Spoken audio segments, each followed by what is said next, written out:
Thank you for joining us for today's Rethink session. As I'm sure you'll know by now, throughout this series, I'm interviewing friends and influencers from the world of FM to talk about the future of the workplace. I'm delighted to be joined by a dear friend today, Julius Jungbeck, Head of Business Excellence at Rapport. And our topic is the future of front of house. Hi, Julius, how are you doing? Hi, Jess. I'm doing really well, thank you. I'm really glad to be here with you today. Thank you. Likewise, really looking forward to hearing all about your story. And I think that's probably a good place to start. If you wouldn't mind sharing with us your 2020 journey so far. Yeah, wow. It's been a year, hasn't it? I think the pandemic obviously had a real impact on us, and it's been a year of restrictions and government schemes and a lot of quick learning. Mm-hmm. I think we all worked on things that we never really imagined working on before. Mm-hmm. It's been challenging, but also really interesting. The day job almost went out the window for some of us to just adapt and do we never thought we would work on. Mm-hmm. I suppose that what it did do was it kind of pushed us to fast forward on things that we have been working on in the background for a while, ongoing projects and things like that. And all of a sudden, it became really relevant and really urgent. And from that, we've generated a great amount of new, really good ideas. And from that, we've formed more and stronger partnerships with many of the people that we've been working with for years. Fantastic. Yeah, and I mean, even brought out new ways for us to work internally as well. So, like what we're doing now, Zoom and, Teams and Google Meet and all of those things, everybody uses them nowadays. Yes. And it has presented us with really good opportunities. Mm-hmm. Early on, we kind of thought that, with the majority of our workforce, we're a people business. We employ great people to deliver great service. And early on, we realized that with many of them in furlough, we need to keep in touch with them somehow to let them know that the company's still here. Even if you're in furlough at home, we're still working and we're still communicating with our clients. So we used Zoom to host weekly and bi-weekly calls with everyone. We invited everybody that worked for us in the whole company and used that time to give updates on, some of the schemes some of the guidance that have come out have been quite confusing for a lot of people. Those sessions to break it down, what it means for our teams, about furlough and answering any questions that they may have on when am I returning to work and what is my client saying, what is my client planning to do. So that was really hugely successful for us, and I think it was really important for our teams. I can imagine that contact was crucial for them, because I think that there are some businesses when the employees have been on furlough, there's just been nothing. Whereas keeping that communication channel open, some of the old routine there, both from, of course, a company perspective, but also in terms of well-being, I imagine that's been a lifeline. Well, absolutely. And we thought that, pretty much early on that we need to keep in touch with our teams in a way that we've never done before. Online, and everybody's in different places, so we use the technology that is available for. So we use it to bring people together in a different way than we did before. So our learning and engagement team, they've really made the most of these platforms, and they created specific training workshops to be used online. They've adapted the stuff that we used to do in classroom style to online sessions, and our team that come up with engagement initiatives and run those. They've really evolved, and they've come a long way, and they've really embraced this online way of working, I would say. Fantastic, lots of positives there, which is really nice to hear. Yeah. And then for those of your team that were on the front line supporting guests, how have you ensured their safety throughout this period?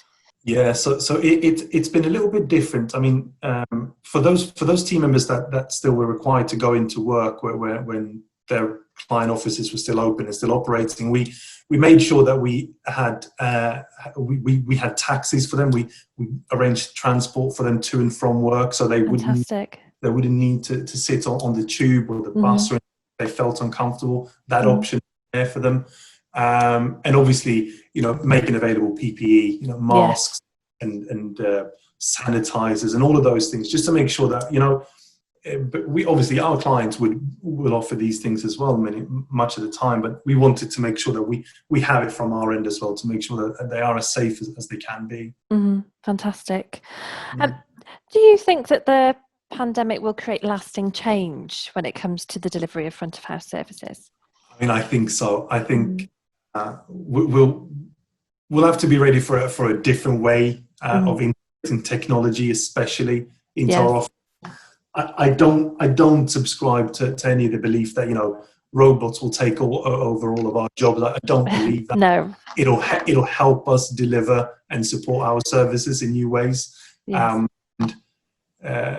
I think that's the changes that will come to us, and we will have to adapt. I mean, I don't have a crystal ball. I wish I did, but firmly believe it'll change, and it'll be changing in a way that we'll have to, integrate technology more in the way that we work. Absolutely. And I think your business is very, very similar to the Moneypenny business, sorry. So we have great people supported by fantastic technology. And you've touched a bit there on robots and tech. What role do you see technology placing in terms of the future of front of house? So like I said, I think it'll support us. I don't think it'll replace us.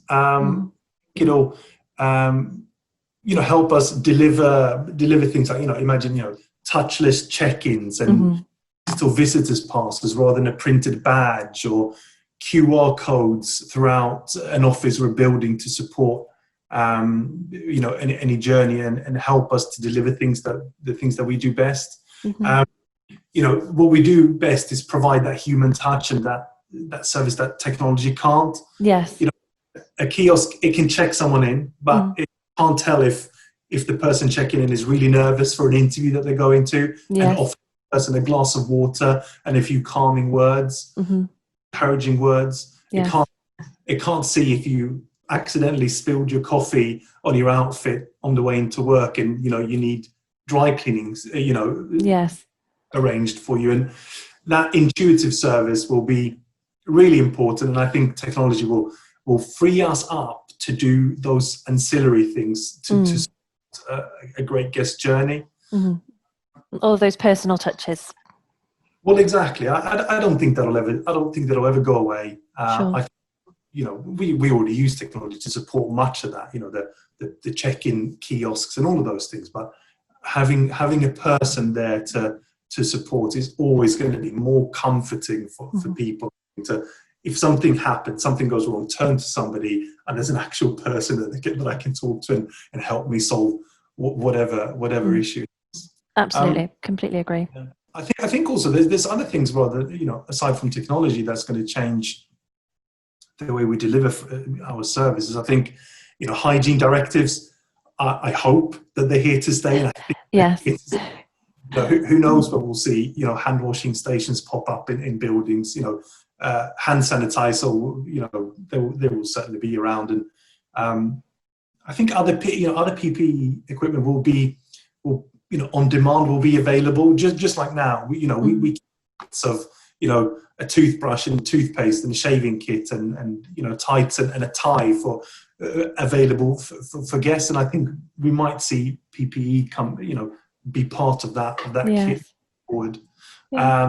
I think contactless everything. I think open doors with a gesture or a wave, or voice activate your coffee machine or your lift or any other stationary object. I think that's coming. I think it's all very exciting and futuristic, but I think it'll support us very much going forward. I agree. I think those changes are definitely here for good. I can't even imagine a time when we'll go back to shaking hands every time we meet. I think you're right. I think not without hesitating a little bit, and thinking, I think the rail in the tube on the way in, things like that. I think. Absolutely. And of course, you don't just have clients in the UK, you have clients in the US, in Asia. Have you seen differences in terms of the challenges in other countries? I think broadly the challenges and the solutions have been the same, with some nuances, obviously. in the Far East, I think they've inherently, they've historically been better at wearing masks. That's part of almost everyday life. If you got a cold, you wear a mask. So things like that, nuances. But I think we had a great benefit of learning from our colleagues abroad, and we still have. But I mean, I especially know in the beginning of the pandemic, when we spoke to our colleagues in China, and at that point they had the pandemic, in full force. They were in the middle of it, almost coming out the worst of it, and we were just starting to see the impact. And we thought, the thing that was going on, very far away is very, very close now. It's so coming, learning from, So, speaking to them and understanding, what measurements have you taken? That was really helpful. I can imagine that would be a real advantage. Yeah, it really was. And it just helped us plan for our teams and our operations effectively, and, speak to our clients and say, we've seen what it will look like here in a month, and, these are some of the things that we need to consider. So it was really helpful, and ongoing. We speak to each other all the time, and it's just good to have that global reach and being able to reach and understanding what's going on and what can we do. It has been really helpful. Helps you to stay ahead, I'd imagine. Fantastic. And then my final question, Julius, and rather a big question, but one I'm asking all of my guests. What's your biggest rethink lesson from 2020, please? I think the need to adapt quickly is become very real. I think we realize that we can never stop thinking about new solutions. We need to continuously think of new solutions for our services.